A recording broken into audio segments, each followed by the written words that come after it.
নমস্কার বন্ধুরা, আমি রাজ। আমি একটা গুরুত্বপূর্ণ বিষয় নিয়ে আজ কথা বলতে চলেছি, যেটা সম্পূর্ণ আমার নিজস্ব মতামত। এখন চারিদিকে খালি দেখতে পাচ্ছি প্রতিবাদ প্রতিবাদ প্রতিবাদ, আন্দোলন আন্দোলন আন্দোলন। কিন্তু ব্যাপার হচ্ছে, শুধুই কি আন্দোলন করে সব কিছু ঠিক করা সম্ভব? কেননা এইসব ব্যাপার এর আগেও হয়েছে, পরবর্তীকালে আন্দোলন করা হয়েছে, মোমবাতি মিছিল করা হয়েছে, তারপরে আবার আরও নৃশংসভাবে সেইভাবে অত্যাচার করা হচ্ছে।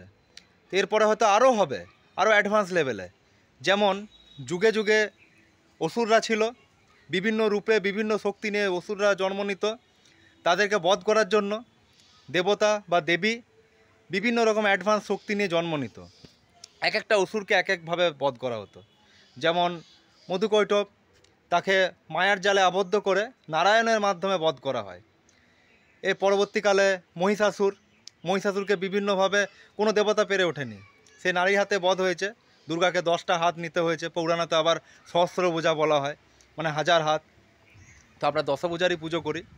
তো বিভিন্নভাবে লড়াই করে করে লাস্টে মহিষাসুর যখন মোষের রূপ ধারণ করে যুদ্ধ করছিল, মহিষের রূপ ধরে, তো মহিষের মাথা কেটে দেওয়ার পরে বাকি অংশটা মানুষরূপী মহিষাসুর অর্ধেক বেরিয়ে এসেছিলো, অর্ধেক মোষ ছিল, অর্ধেক বাইরে বেরিয়ে এসেছিলো। সেই অবস্থায় তাকে বধ করে।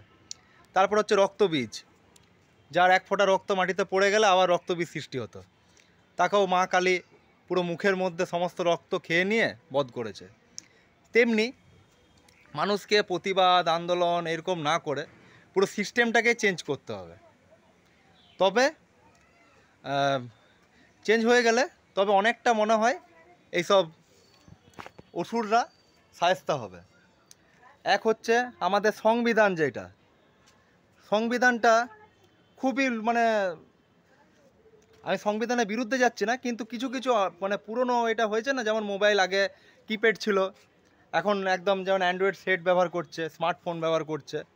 তেমনি সংবিধান তো সে অনেক যুগ আগেকার লেখা, সেটা কিছু পরিবর্তন আনা দরকার।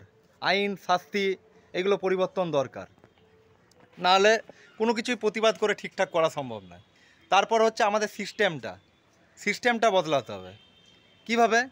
যেমন রাতে তো সব জায়গায় সার্ভিস পাওয়া যায়, টোটো, অটো, পেট্রোল পাম্প, হোটেল খোলা থাকে।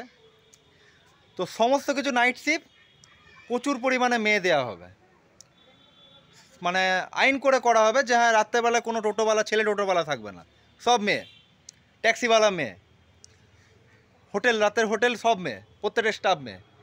লাস্টে এমন হয়ে যাবে, রাতের বেলাতে মেয়ের সংখ্যা এত বেড়ে যাবে, মানে একটা পুরুষও মেয়েদেরকে ভয় পেয়ে যাবে।